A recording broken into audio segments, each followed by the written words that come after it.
naghahatid ng serbisyo publiko at balita. Ito ang Radio Mindanao Networks. Higit-6 na dekada sa paglilingkod sa masang Pilipino.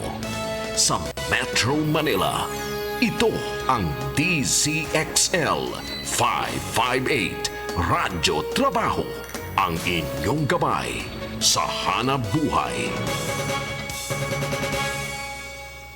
Samahan si Cris Lorenzana, Trainer at Chief Inspiration Officer ng Training Edge Incorporated sa isang oras na seminar sa radyo na magbibigay inspirasyon upang lalo pang mapaganda, mapasaya at mapaunlad ang ating buhay. Winner ka, Pinoy! Don't quit before your miracle. Makinig, makilahok at sumama sa talastasan dahil ang programang ito ay para sa iyo. So if you're lost and on your own, you can never surrender. Hindi ka naman talaga nag-iisa. Winner ka, Pinoy! If your path won't lead you home, you can never surrender. Winner ka, Pinoy! Kada araw ng linggo, alas 11 ng umaga hanggang alas 12 ng tanghali. Dito lamang sa DZXL 558.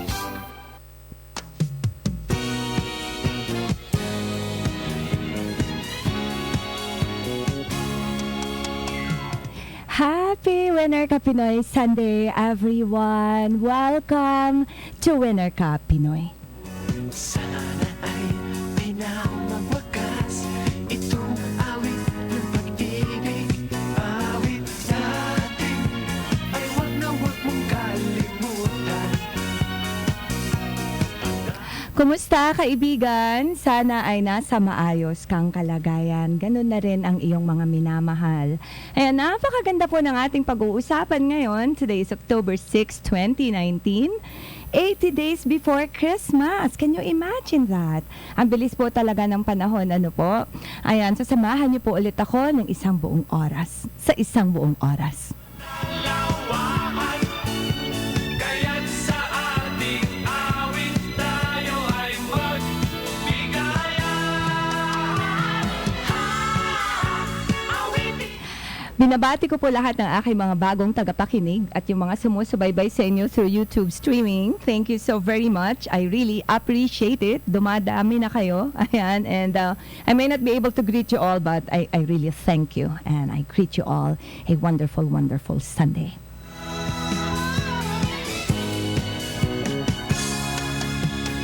Walang iba pang sasarap sa pagtitinginan natin. Sana ay di na mawakas.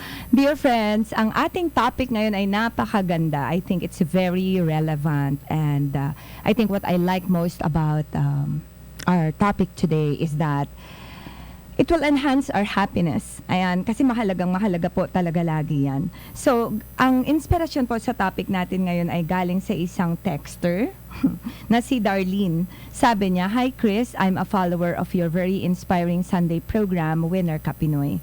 I am struggling with something and I need your help. When is enough enough? I am in a relationship where I feel so used and abused. He lies, cheats, etc. Is it my fault that I feel this? Can I keep telling myself, ganyan talaga pag nagmamahal? Dapat nasasaktan?" From Darlene. Okay, Darlene, thank you so much for inspiring our episode today, ha? This is such a very important thing we need to talk about, na yung tanong mo na when is enough enough. Kaya I chose the topic for today na love yourself enough. Set healthy boundaries. I think yun po ang kailangan natin minsan, mga kaibigan, na tignan, ano po, na hindi ko mo nagmamahal tayo is that we just allow ourselves to be hurt, to be abused, used, ganyan. Ha, kaibigan?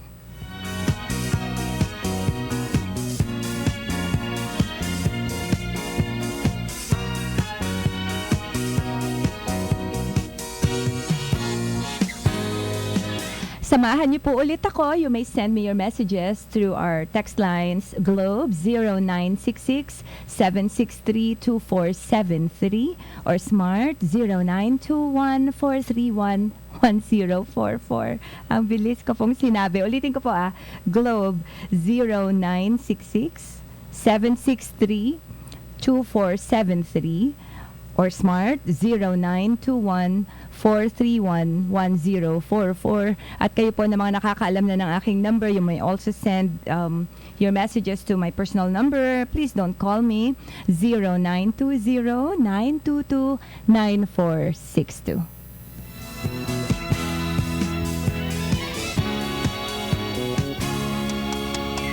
Walang iba ang sasarap sa pagtitingin natin. Nako, simulan ko na po mga kaibigan because I really prepared a lot of things for us today. Ang Tagalog ng boundary is hangganan. And I was talking to one of my friends last week, si Frankie, at sabi niya sa akin, meron daw silang property sa province, tapos walang fence, wala pong, anong tawag dyan? Yeah, walang fence. Tapos yung kapitbahay niya, naglalagay siya doon ng mga hayop niya and he feels that his boundary is being crossed.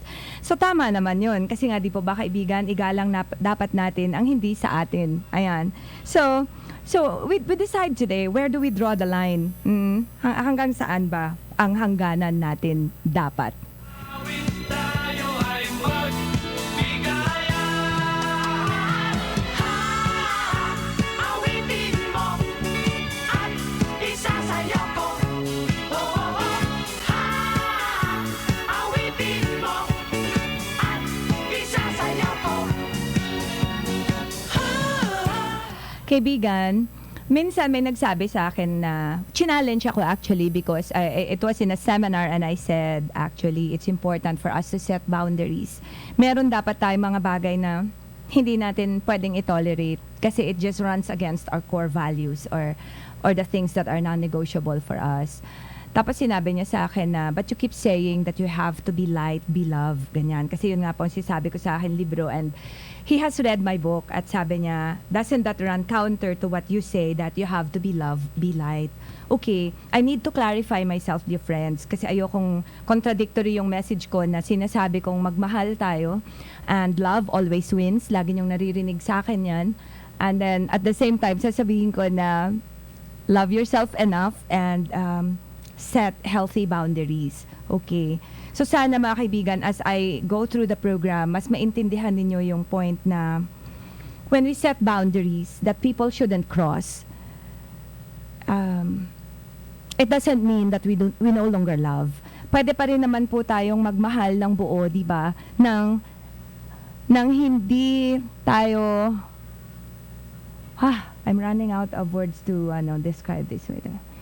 Pwede pa rin naman po tayong magmahal nang hindi tayo kailangang parang pakaramdam natin naapi tayo na willfully tayong sinaktan, di ba? Yung na at the end of the day parang yung respeto mo sa sarili mo nawala na din.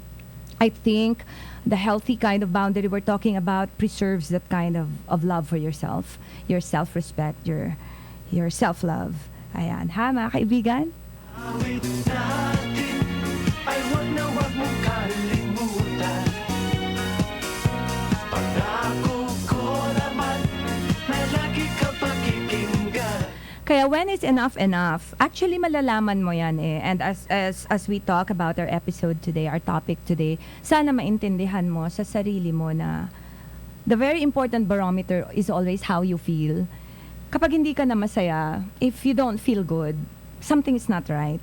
Ganun lang lagi. I mean, that's also my basis. Okay, dear friends? So, let's set healthy boundaries. Like for example, alam mo na nga na inaabuso ka pa, but you continue on, di ba? So at the end of the day, you ask me, is it my fault? Then maybe yes, it's your fault. Kasi ikaw ang nag-allow nun hinayaan mo na tratuhin ka ng ganun.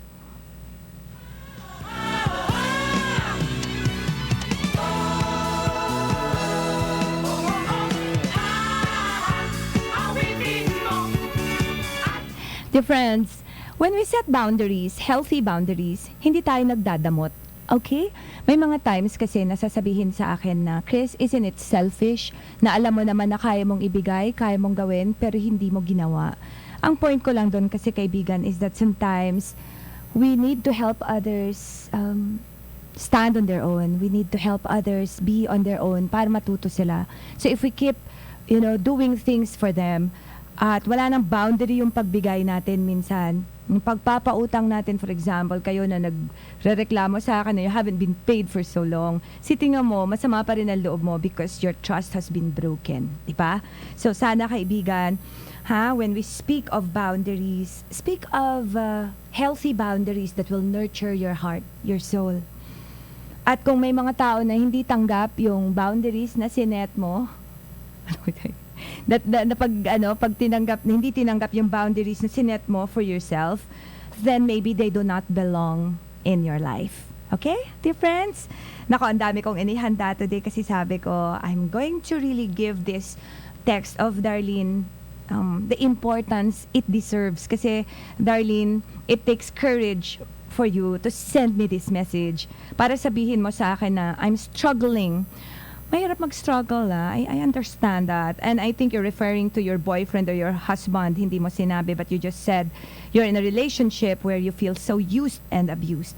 He lies, he cheats. Oh, okay, dear friends. Sorry. Like ko sinasabi, for example, in a relationship or even before I enter a relationship, I would want to make sure na the person I'm going to be in a relationship with can be an honorable person, can respect me, can honor me, and sometimes hindi na nga dapat kailangan pang itanong kasi alam mo na kapag mahal ka, tatratuhin ka ng tama. So if he cheats, he lies, question the love, my friend. If he cheats, he lies, question the words. Kasi at the end of the day, kung mahal mo, hindi mo tatratuhin ng ganyan, di ba? So siguro kung boyfriend mo pa lang, rethink the relationship, alright? Maybe he's not the right one for you. Unless he changes, of course. Ayan. Okay. So, let me start with this one. This is a very beautiful thing that kailangan i-internalize natin, mga kaibigan. These are signs of healthy boundaries. Say no without guilt. Yes, kasi ang Pinoy talaga, mahilig umoo. Tapos pag naka-oo ka na, sama-sama ang loob mo kasi wala yung buong puso mo sa oo mo, di ba? So, no is a complete statement. When my son tells me no, I honor it. Kahit na gusto kong mangulit na, sige na, baby love, come on, Janelle, please. If he says, Mama, no, then I honor that. I honor that. There are times when I want to spend time with him and he would tell me he wants to be alone. And then I honor that. Kasi that's the boundary he sets. So hindi ko mo anak mo dahil lang gusto mo siyang makasama, gusto mo siyang makausap. Hindi ko mo asawa mo dahil gusto mong dun ka nakasiksik ka sa kanya. That if he says or she says no, that you just insist, diba? So it's a way of honoring. Okay, another sign of a healthy boundary, dear friends, is ask for what you want or need. Hindi yung nagtitiis ka. Diba? Sabi mo kung ano yung gusto mo. Sabi mo kung ano yung kailangan mo. Kung hindi nila pwedeng tugunan, at least nasabi mo. Ayan. And of course, gaya na sinabi natin dati, di ba, kaibigan, alagaan mo sarili mo. One way of setting boundaries, clear boundaries, is yung alam ng mga tao na inaalagaan mo yung sarili mo, minamahal mo yung sarili mo, because when they see that, it's like a garden. It's when a garden is tended to, na maayos, like nadidiligan, namumulaklak, 'di ba? Meron pang fence, ganyan. It's like we show respect for it, 'di ba, mga kaibigan? Pero pag yung isang lugar madamo, walang nag-aalaga, ang daming kalat, pwede nating apak-apakan lang. Kasi iniisip mo, why do I have to take care of it? I mean, nobody takes care of it. So please take care of yourself. And I'm going to play for you a song in a while. It's a very beautiful song. And ito yung isa sa paniniwala ko lagi na when you take care of yourself, when you love yourself first and foremost, mas nasa position ka magmahal sa iba. Diba sa eroplano nga, laging sinasabi na when there's a turbulence and the oxygen mask falls, put on your mask first. Okay, if you are with a child, put on your mask first and then put the mask of your child. Hindi natin uunahin yung anak natin in situations like those. So, a sign of a healthy boundary, dear friends, is kung alam mo paano alagaan ang sarili mo and you devote time and effort, okay? Resources for the love of you. Like, ako, I wouldn't scrimp on myself for anything that makes me happy. If there's a book I want to buy, I'd get it. If I need to rest, if I need a massage, if I need to eat, I take care of myself. I do. So if it's time to meditate, I meditate. I turn off my phone in the evenings. I mute it so that I cannot be disturbed in my sleep. So, and people would know na, okay, she cannot be disturbed in these hours. Diba? So, ganun din, kaibigan. Ang una na dapat nating oohan ay ang ating sarili. What do you think, the friends? Kung oo tayo ng oo sa iba, sooner or later, mararamdaman mo na nakakapagod. Sila na lang lagi ang iniisip mo, oo ka ng oo sa kailangan nila, sa gusto nila. And then somehow you feel, paano naman ako? Diba? So, say yes to yourself first and foremost, because at the end of the day, when you say yes to yourself, it will be easier for you to say yes to others. Mas madaling maging compassionate, mas madaling maging maunawain, mas madaling magpatawad, di ba, kaibigan? So this first song I'm going to play for you, it's a very beautiful song. I really prepared kasi sabi ko, maybe we need to be reminded. Kailangan nating paalalahanan na save yourself first. This is a song by Ed Sheeran, Save Myself. Sabi ng kanta na to minsan na parang ang dami natin ginagawa para sa iba. Tapos minsan parang nakakalimutan natin ang ating sarili. Enjoy this song, dear friends. And in light of this song, I want you to reflect on how attentive are you to your needs? Do you also put emphasis on you in your life, in your schedule, diba?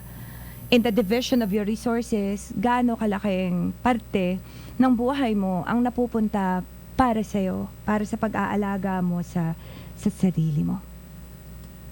I gave all my oxygen to people that could breathe. I gave away my mind, now we don't even speak. I drove miles and miles, but would you do the same for me? Oh, honestly. Offered up my shoulder just for you to cry upon. Gave you constant shelter and a bed to keep you warm. They gave me the heartache, and in return I gave a song. It goes on and on. Life can get you down, so I just numb the way it feels. I'll drown it with a drink and out-of-date prescription pills. And all the ones that love me, they just left me on the shelf. No farewell. So before I save someone else, I've got to, I just numb the way it feels. I'll drown it with a drink and out-of-date prescription pills.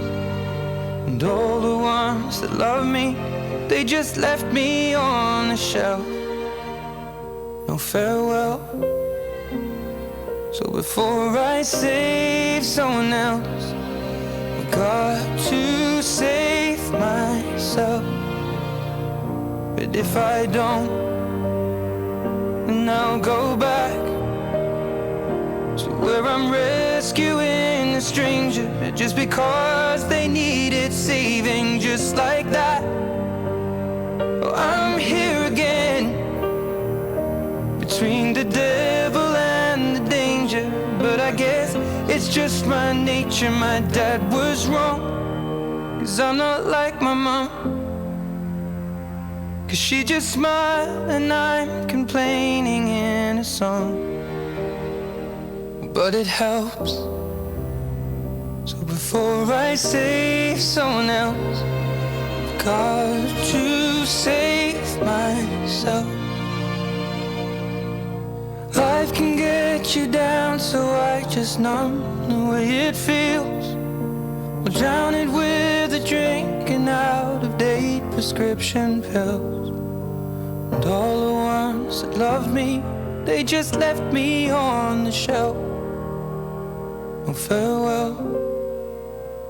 So before I save someone else, I've got to save myself. And before I blame someone else, I've got to save myself. And before I love someone else, got to love myself. Such a beautiful song, isn't it, dear friend? Save myself. Sabi nga nung unang linya ng kanta, I gave all my oxygen to people that could breathe. For me, that's a very powerful statement. I gave all my oxygen to people that could breathe. Imagine, nakakahinga naman siya, pero binigay mo sa kanya lahat ng parang hininga mo, oxygen mo, or let's say, metaphorically, yung buhay mo talaga. Kaya minsan, we offer our shoulder just for them to cry on, but then, you know, at the end of the day, you do not tend to yourself, you do not tend to your heart. Siguro yun yung philosophy ko talaga din sa buhay ko, kaibigan, so that I can love as much as I could. Na parte ng pagmamahal ko sa iba, sa inyo, for example, is for me to take care of my heart, to tend to my heart. Kasi pag hindi ko inalagaan, talaga, I would be drained. I would be so drained. Sabi nga sa kanta, life can get you down. So I just numb the way it feels. I drown it with a drink and out-of-date prescription pills. There was a time when we did an episode here on depression, to understand people who are depressed, how to help people who are depressed. Kasi minsan we can love to that point of exhaustion, di ba? Yung nagmahal ka to the point na wala ka talagang itinira, literally. And so when the person is gone, you were gone too. So, sana kaibigan ha, today, we set that limit, di ba? Parang sa bangko lang, di ba? Hindi mo pwedeng i-withdraw lahat. Kailangan mo magtira. Again, what an analogy. Pero ganun talaga, di po ba? Kailangan magtira ng konti. Alam niyo, meron po kaming yung paano ba tawag dito, yung pump, yung poso ba tawag doon sa farm. Nung una naman po wala kaming gripo so we would get water by pumping, ganyan, no?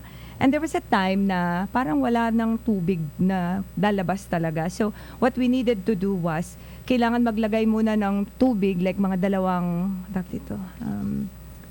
tabo ng tubig doon sa poso mismo, parang ma-prime siya para may lumabas na tubig. Ganon din minsan, di ba, ang buhay natin, mga kaibigan. I mean, you cannot drain yourself so completely. So there, sana klaro yun.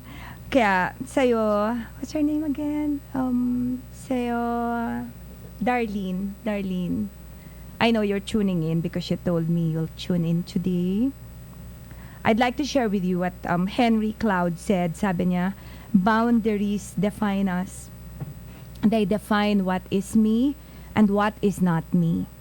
A boundary shows me where I end and someone else begins, leading me to a sense of ownership. Knowing what I am to own and take responsibility for gives me freedom. So, kailangan masanay kang sabihin sa sarili mo at sa iba na hindi ako yan. Like for example, I had a friend before who was like convincing me to do something that wasn't me. So I just said, sorry, pero hindi ako yan. And I think by making that statement, it was clear to me who I am, who I really am. At naging klaro din sa kanya who I am not. Na hindi ko gagawin yun. Na kahit gaano ko kagustong maging masaya ka, I wouldn't do that kasi hindi ako yan. So, again, if you're tolerating something, an act of another person, binabastos ka, he lies to you, he cheats to you, ganyan, no? Tinolerate mo yan eh. So, expect that you'll get more of that in the future. Kasi tinolerate mo eh. Lagi mong makukuha ang iyong hinahayaan. So, kaya nga, gaya ng sabi natin kanina, set healthy boundaries. Healthy lang, kaibigan. Hindi ko naman sinasabi na extreme ang boundary mo, wala nang makalapit sa'yo, wala nang pwedeng kausapin pa, di ba? So, another sign of setting a healthy boundary, of having a healthy boundary, is when you behave according to your to the best you know possible. Hindi ka magko-compromise. Siguro I've always been a rebel, except for one time in my life na hindi ako naging rebelde talaga, but I've tried. Pero bata pa lang ako, rebelde talaga ako. And that's why my father was afraid for me. Nung sinabi ko na magjo-journalism ako, he really talked me out of it kasi alam niya na I have such a rebel heart. And part of me being a rebel was I would speak my mind. So kahit gaano pa katanda yung kausap ko, I would speak my mind. Sometimes I would hurt people because I speak my mind. Kaya lang, kaibigan, there are times in our lives na we do not compromise. I do compromise. I have compromises in my life. Kasi ganun talaga ang buhay, di ba? Hindi pwedeng 100% lagi akin. But there are certain things in my life na non-negotiable. And if that gets crossed, then I speak up. So ganyan ka rin, okay? Huwag mo hahayaan na you cry in the silence of your room, and doon mo sisabi lahat ng sama ng loob mo. You have to speak up. You have to speak up and say that what you do does not support my values or does not align with what's important to me. Okay, the friends? And alam mo na you set boundaries kapag hindi mo hinahayaan na you have a husband or a boyfriend, a girlfriend, na hindi ka nandito. You're equals. Di ba? You're equals. Pantay kayo. Well, pantay kayo in the sense that you're both human. Alright? Huwag natin balikan yung biblical, muna na wife must submit to the husband. Ayan. Pero equal in the sense that you're both human. You both deserve respect and love.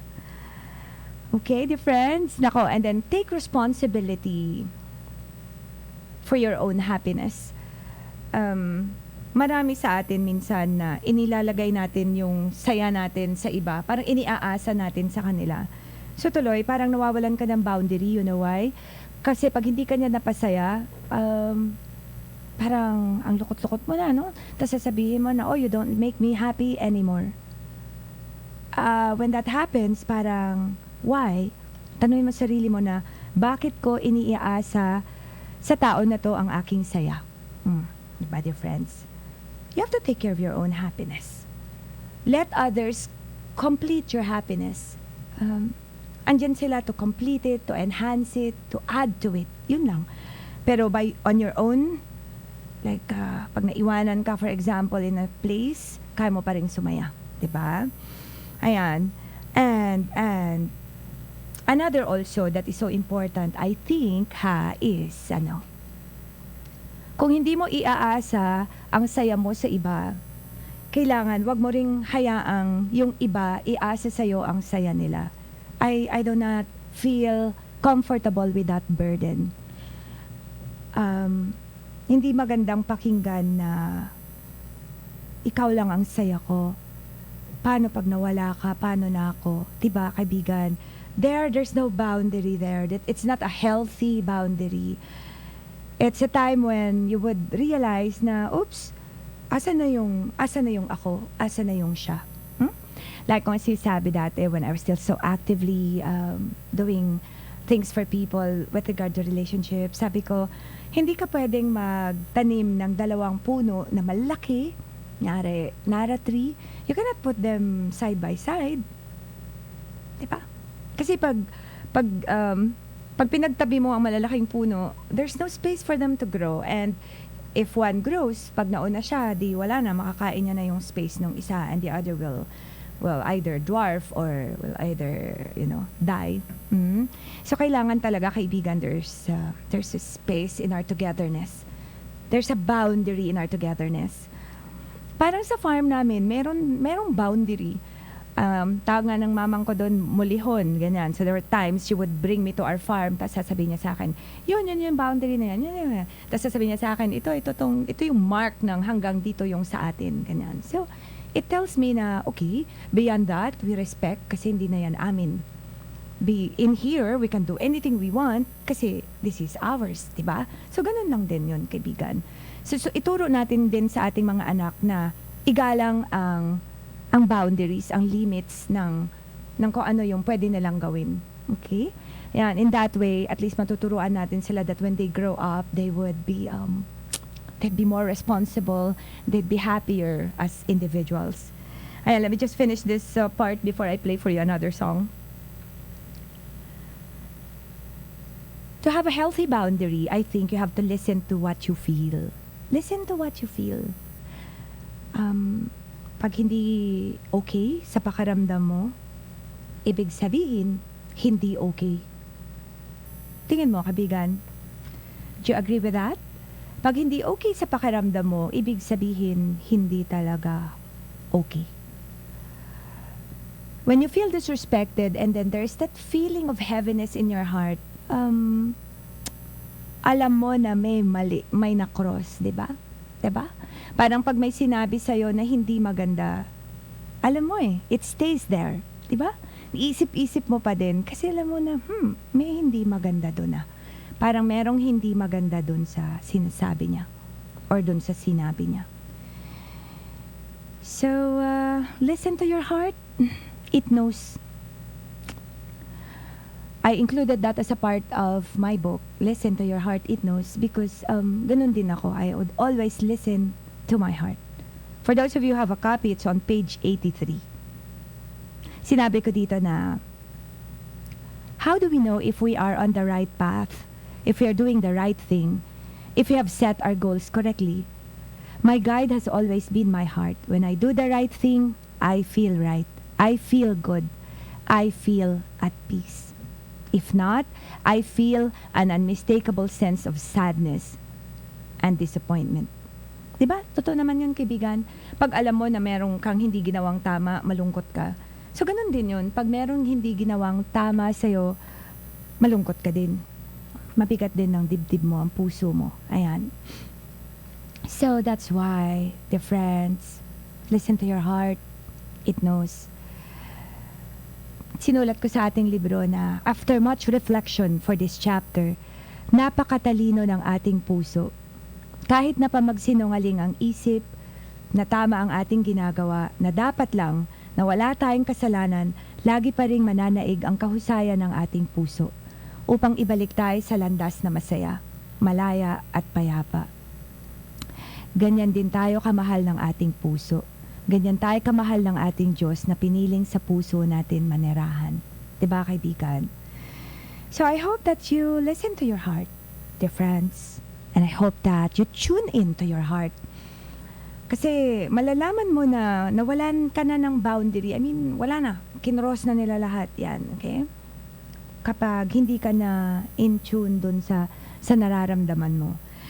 I'm going to play for you a very beautiful song, dear friends. But this song I would like to dedicate especially to my friend, to a very, very special friend of mine, Mr. Francis Capili. Franz, things may seem all rough right now for you. It may seem like an uphill climb. And,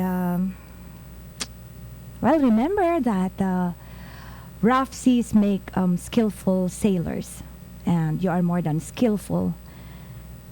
At alam mo, sometimes great spirits always get opposed, and we are great spirits. So I hope that the things that are happening to you now, the challenges you face, will strengthen you more, will bring out more of the best that is in you. Ayan, and I hope that this song will lift you up. This is entitled One Clear Voice, that sometimes all we need to do is to listen to that one clear voice. And I hope that you will always remember how very much you are loved by this loving universe.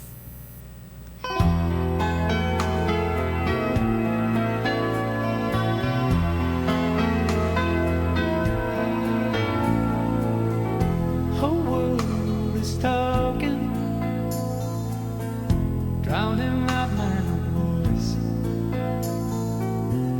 How can I hear myself with all this noise?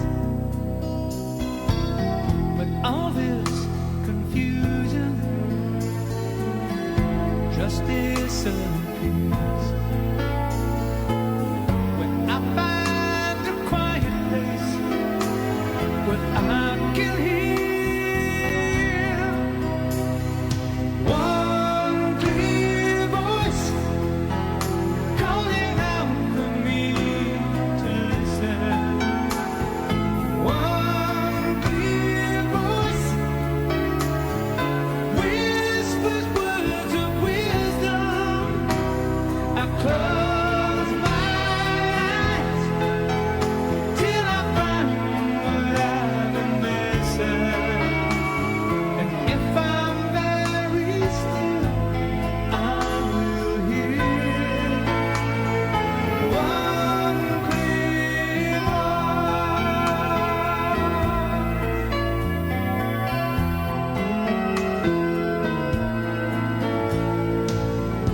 I'm always certain which path to take. Sometimes I'm so afraid to make mistakes. From somewhere inside me, stronger than my fears. Just like the sound of music to my ears, I hear one clear voice calling out for me to listen. One clear voice whispers words of wisdom. I close my eyes till I find what I've been missing. And if I'm very still, I will hear one clear voice.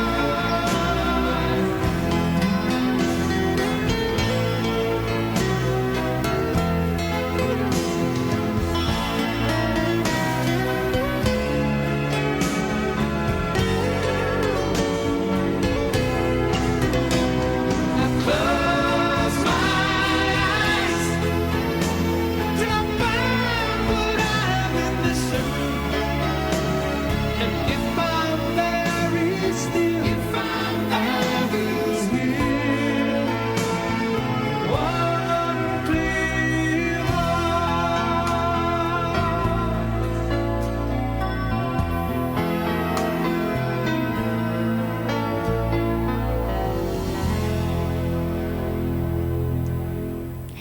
Such a beautiful, beautiful song. And Franz, given who you are and how much you are loved by our God and the entire universe, I believe that what awaits you is more, way, way more than what you want to recover. And I hope you walk with that knowing in your heart. Sabi sa kanta, the whole world is talking, drowning out my voice. How can I hear myself with all this noise? But all this confusion just disappears when I find a quiet place where I can hear one clear voice. So ikaw, kaibigan, what is your one clear voice? Kaya nga, sinama ko sa libro natin yung concept, yung thought na let's learn to be quiet. Page 212, for those of you who have a copy. Taste the sweetness of doing nothing. Let solitude come and nourish your soul. Retreat from your harried life. Breathe. Love and enjoy your own company. Sabi nga ni Dodinsky, in solitude there is healing. Speak to your soul. Listen to your heart. Sometimes in the absence of noise, we find the answers. Yes? And I think in that one clear voice, God speaks. Love speaks, diba, kaibigan? So I hope you'd have the time to listen to your heart. Speak to your soul. Kaya nga dito sa libro din natin, number 3 for the 52 ideas for a life extraordinaire. Have a sacred time and place for personal conversations with God. Honor this sacred time and place and talk to Him lovingly as you would to a loving father. I do that, I do that. Minsan susumbong lang ako, magkikwento lang ako. Sometimes I'd be crying because my physical father is no longer here. So be open to divine inspiration. It can come when least expected. True. Minsan, pag nakinig ka lang, if you just put yourself in that silence, in that quiet, diba? You get to hear inspiration. You get to hear things that you wouldn't hear pag maingay mundo mo, pag maingay isip mo. Charles Stanley said, "We can be tired, weary, and emotionally distraught, but after spending time alone with God, we find that He injects into our bodies energy, power, and strength." Yes, dear friends. So setting boundaries is also about setting or fencing in and closing our heart and that sacredness of the life we have. Para din natin malimutan, diba, why we're here. Sabi ni Brené Brown, daring to set boundaries is about having the courage to love ourselves even when we risk disappointing others. Yes, dear friends. Do not be afraid to disappoint others dahil lang tumanggi ka. I have even family members before who asked me for something and I said no. It's because I think, 1, I wanted to set that boundary. And number 2, it's because I did not want to enable. Minsan, parang, yun nga, pagka niyang huminga, hayaan mo siyang huminga. Huwag kang huminga para sa kanya, diba? Pagka niyang tumayo, give encouragement, but don't stand up for that person. Okay? So, yun, kaibigan. Tandaan mo na kapag may tao na nag-set sa'yo ng boundaries niya, pag sinabi niya, kunyari sa'yo na, these are the things that are not acceptable for me, these are the things that are acceptable for me, ibig sabihin, mahalaga ka, kasi gusto niya na magtagal ka sa buhay niya. Yan talaga ang philosophy ko. There was a friendship in my past that I really valued for so many years. And I tried to set boundaries, but somehow, hindi pa rin. Iginalang yung boundaries na yun, and still the hurts came and all. And there was a time when I just said goodbye, and I said, then that's it. I don't think I belong in your life. See, the friends, when our boundaries are not honored, ibig sabihin, hindi tayo mahalaga, di ba? So that's why we can make the decision to leave. So setting boundaries is actually healthy for a relationship. Ayan.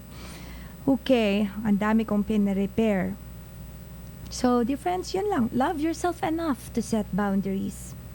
Your time and energy are precious. You get to choose how you use it.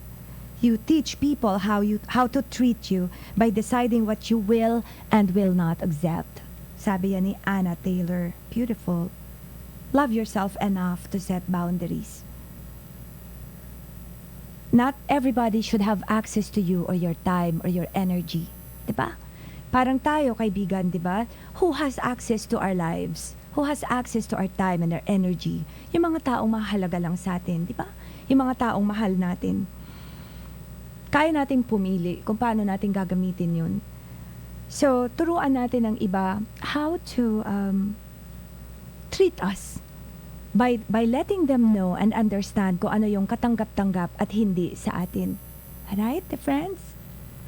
Like for example, there's this time when my son first had a girlfriend. Tapos, he was only grade 5. So, I was so horrified. Sabi ko, naku, anak ko may girlfriend. Di ba nagpapaalam sa akin? Yan. Because I was expecting na, because I'm the mother, kailangan magpaalam siya. So, I talked to him about it and I said, anak, may girlfriend ka na? Hindi ka malang sasabi sa mama? And then sabi niya, hindi ko naman alam na kailangan sabihin sa'yo. Okay, so that's one thing clarified. And then, I asked him, so, saan mo nakilala to? Sino to? Ang pangalan niya, taga saan siya? And my son my son categorically said, Mama, I'm not ready to talk to you about it. Tapos sabi ko, so kailan ka magiging ready to talk to me about it? Tapos sabi niya sa akin, in time, Mama. He was grade 5. And I honored that no. I honored that boundary. So dahil sinabi niya na hindi siya handa, hindi ko na siya kinulit. Siguro weeks passed, and then weeks passed again. I think we need to be patient sometimes when we love. So sabi ko sa kanya, oh ano anak, are you ready to talk to me already about her? And then sabi pa rin niya, in time, Mama. Okay. And then when finally he was ready, ayaw pa niyang sa bahay talaga kami mag-usap. Pumunta pa talaga kami sa KFC, tas doon pa kami nag-usap. So dear friends, we honor the people we love by honoring their boundaries, by honoring their no's, by allowing them the freedom to say to us, even if they love us, that no, I'm not ready yet. And we should have the courage to accept that. Kaya kaibigan, sana alalahanin natin na walang masama sa paglalagay ng limitasyon, sa pagtanggi, sa pagsabing hindi pa ako handa. Okay, dear friends? That way, we preserve our happiness and we also preserve the happiness of the people we relate with. Ayan, kaibigan. Nako, time check muna. 12:00 na po ng tanghali, mga kaibigan, at nandito pa rin po kayo sa inyong paboritong programa tuwing linggo, Winner ka Pinoy sa DZXL 558 Manila. At kasama niyo pa rin po ako, ang inyong lingkod, Cris Lorenzana, ang inyong nagmamahal na lingkod. At mga kaibigan, sana ramdam ninyo tuwing linggo na kapag kasama ninyo ako sa hapagkainan, na parang nandyan talaga ako. At sana maramdaman ninyo na lahat ng sinasabi ko ay binabalot ko ng pagmamahal. At kayo po na mga nagtitext sa akin minsan na hindi ko na nasasagot, hindi ko na nababasa, huwag na po kayo magtampo, ha?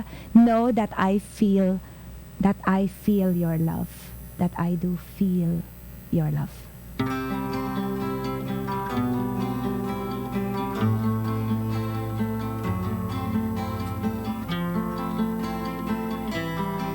There's a message here. Sabi niya, Hi Cris, how do I let go or release myself from a relationship that no longer makes me happy? Tagal na lang ang meron kami. Tagal na lang ang meron kami. You mean time. I feel unhappy. Carlo, one of your amazing participants. Sa pagsapit ng dilim, ako'y naghihintay pa rin sa iyong mahal. Carlo, this message of yours makes me sad, ha? How do I let go or release myself from a relationship that no longer makes me happy? Tagal na lang ang meron kami. Mahalaga sa atin, tulad ng ibong malaya, ang pag-ibig natin. Alam mo, Carlo, to bear your heart to me like this, I think I must have met you. I remember you. I remember your name because you were one of my participants. Paano ko ba sasagutin tong tanong mo? How is a very difficult question to answer, you know? Kapag ang tinanong mo sa akin is, why do I need to let go? Sobrang dali. Sobrang daling sagutin. Pag sinabi mo sa akin, bakit? Ba't kailangan ko lumaya? Because I would always say, because you want to be happy. Because you want to be free. You want to live. You want to live. But the how is just a difficult question for me, my dear. Slowly, maybe. Slowly. Talk to her. Tell her about how you feel. Malay mo, there is still something that you can do to preserve the relationship kasi sayang naman yung panahon, sabi mo nga. Luha ng pag-ibig kay sarap haplusin. I don't want to give an answer na pag ako nasa lugar mo, I would do. Because you struggled with this, alam ko, dahil ang tagal nyo na nga, siguro try to work it out. Try. Lay everything out to her. What could make you happy? What is it that could make you happy? Sabihin mo lang. Malay mo. You could rekindle the fire. Ganon naman, di ba? Pag yung apoy, umaandap-andap na lang, gagatungan mo lang, it will ignite again. Okay? Meron nga akong kaibigan dati, sabi niya sa akin, stay for the dog. So parang dun sa relationship, di ba? Pag may aso kayo, you stay for the dog. Malay mo, when you stay for the dog, for whatever it is that your dog is, di ba?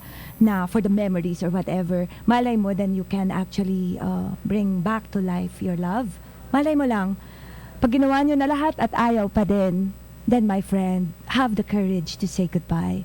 For you and for her. Kasi I don't think it's fair for her also na you are in the relationship and your happiness is no longer complete. natin.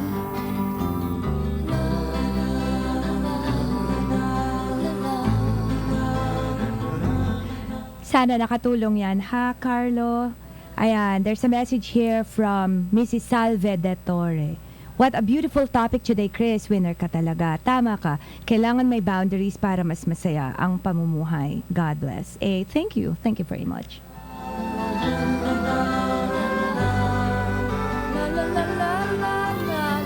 There's a message here from Noel Ariola Sakiaya. Happy Sunday, Ma'am Cris. Nakikinig ako. God bless. God bless you too.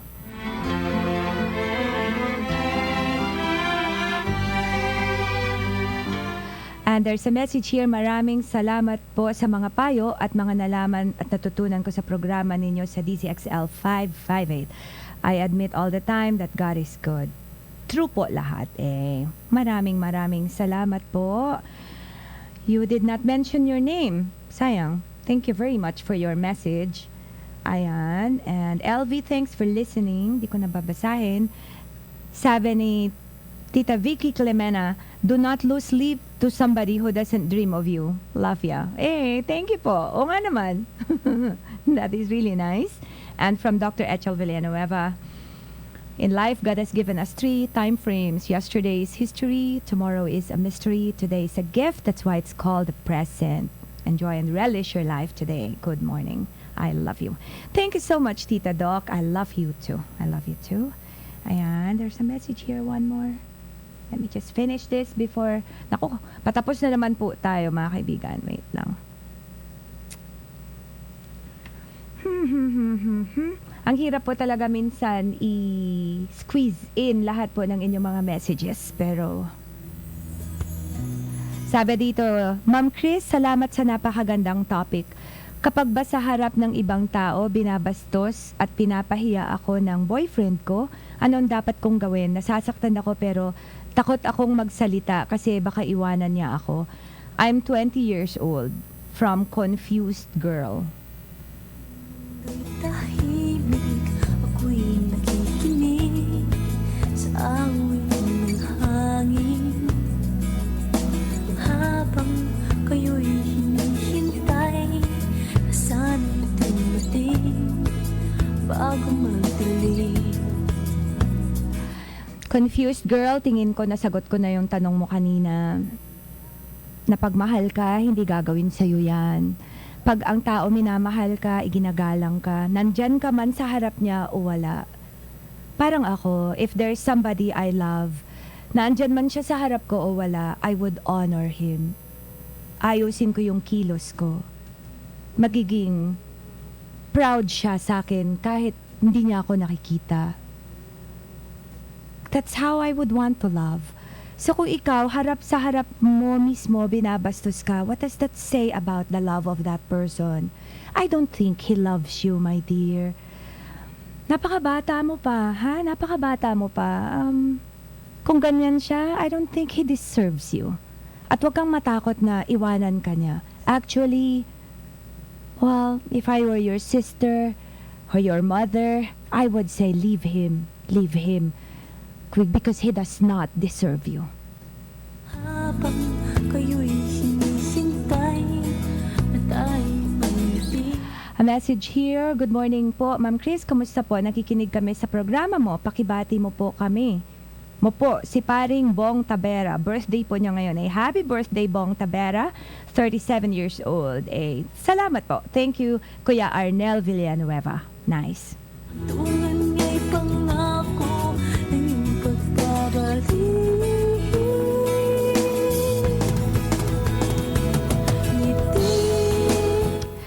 So, dear friends, no is a complete sentence. Yes is also a complete sentence.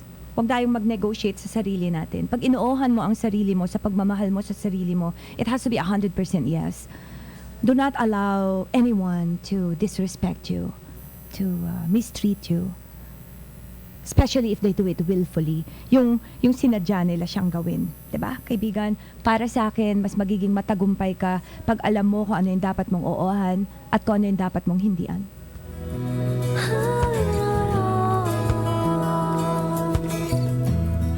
A lack of boundaries invites a lack of respect. I believe in that. Kaya kaibigan, sana na-inspire ka ngayong tanghaling ito, na mahalin ang sarili mo, igalang ang sarili mo. You do better when you feel better. At ngayon that we know better, then we can do better also. So, noong mga nakaraang panahon na hindi pa natin alam tong mga bagay na to, mga kaibigan, di ba? At hinayaan natin ang sarili nating abusuhin, ganyan. Then, that's past. That's thing of the past. Mula ngayon, you stand up for yourself and your happiness. Hindi ka rin nakakatulong sa tao na yan kapag hinahayaan mo siya na i-disrespect ka niya. You know why? Hindi nakakatulong sa character niya. Kasi iisipin niya, oh, I can just do that with anyone. Di ba? I can just do that with anyone. Para sa akin, pagmamahal lamang ang dapat walang boundary. Pagmamahal lamang. So, dear friends, remember that at the end of the day,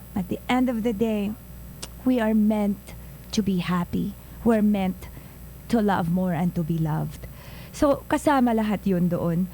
Kaya nga kaibigan, before I end, I'd like to share with you something from my book, from our very beautiful book na wala pa rin pong stock. Okay, sabi dito, Jackie Woodside, when you are feeling down, depressed or anxious, know that it is your inner regulator guiding you back to your true center. Listen and follow. Pag naramdaman mo na yon, na you're anxious, feeling down, depressed, at parang wala ka na, you're out of your way, you've detoured from your path, it's actually a call back for you to go back and go to your path and honor your road. Sabi ni Shakti Gawain, every time you do not follow your inner guidance, you feel a loss of energy, loss of power, and a sense of spiritual deadness. That's true. Pag hindi mo sinusunod talaga yung inner guidance mo, yung inner compass mo, your one clear voice which is love, your one clear voice which is the voice of God, you feel a loss of energy, manghihina ka, a loss of power, and a sense of spiritual deadness. Okay, dear friends? At kailangang i-rehabilitate natin yung ating sarili spiritually so we can be better at loving ourselves and at loving others.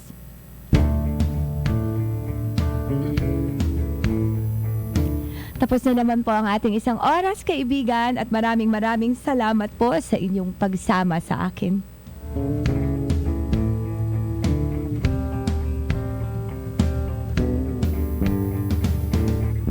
Tingnan mo yung palad, kalyado mong kamay.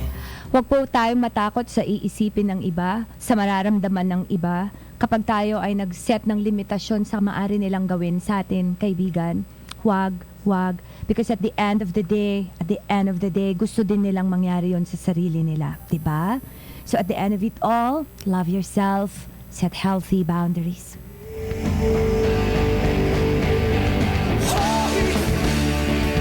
Pinoy ako, buong aking loob, may agimat ang dugo ko. Hoy! Oh, Pinoy ako, may agimat ang dugo ko. May agimat ang dugo ng Pinoy, kaibigan. At ang naniniwala talaga ako ng totoong agimat natin, puso natin, pagmamahal talaga. Because there resides our beloved God. Kaibigan, matuto kang magsabi na pag sinisigawan mo ako, hindi kita kakausapin. Diba, kaibigan? Kapag ganyan mo ako tatratuhin, I'm not going to talk to you. I'm not going to stay in your life. Alright? Have the courage to say that. Na akong munti kang mamatay. O alam ko ang sekreto kaya't nandito ba't buhay. Usap nila. Kaya dare to set boundaries to friends, even if it will hurt others, even if it will disappoint them, kahit i-guilty ka nila, kahit sabihin nila sa'yo na hindi mo na ako mahal. Nako, hindi. Mas unahin mo lagi ang mahalin ang sarili mo. May lagibat ang tubo ko. Hoy!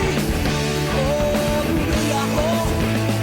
May lagibat. Dear friends, this is a very beautiful thought. Some people will better your life by being in it, while others will better it by staying out. True.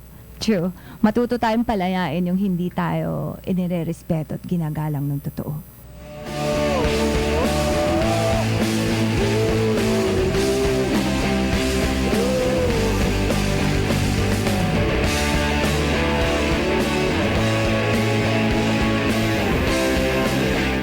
May isa dito nagpahabol eh.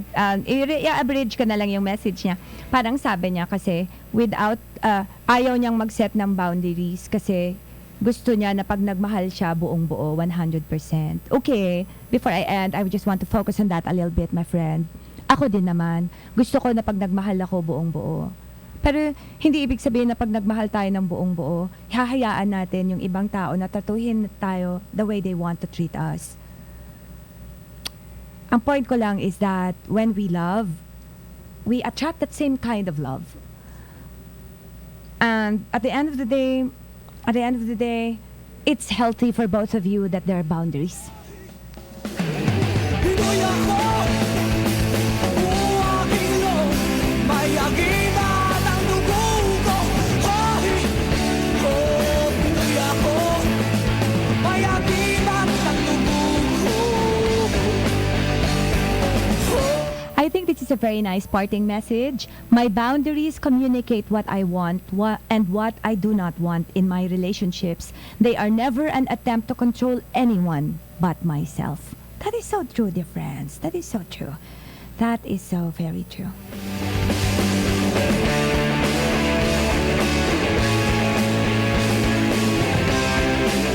Kaya pag may mga tao na hindi nire-respeto yung ating pakiramdam, ginagawa at sinasabi nila kahit anong gusto nila, ibig sabihin hindi sila nakikinig doon sa hangganan natin, sa limitasyon natin. Speak clearly, dear friends. Say it, say it.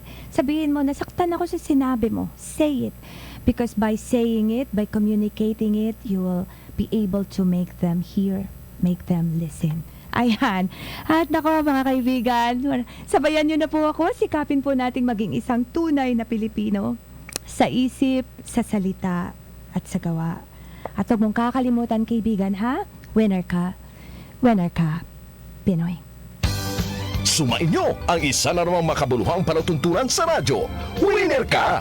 Pinoy! Muling umantabay sa parehong oras, alas 11 ng umaga hanggang alas 12 ng tanghali. Dito lamang sa DZXL 558. Winner ka! Pinoy! Parami ng parami ang guminhawa sa Santom Plus Herbal Capsule. Ako po si Jonalyn Almazan Mamugay. Gumagamit po ako ng Santon Plus. Laking pasasalamat ko